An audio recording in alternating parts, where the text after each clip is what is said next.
In Gujarat, in the west of India, snakes are on the move. They have a particular destination in mind.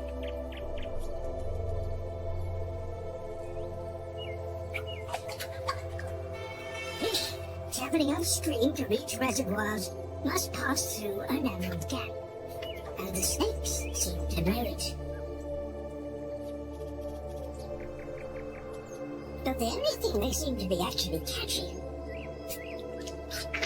is each other.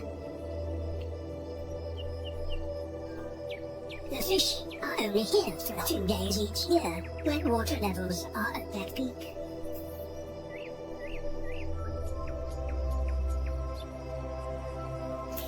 That is just showing off.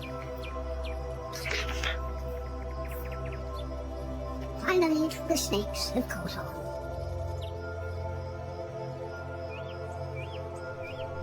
And now they're getting ambitious, going for even bigger fish.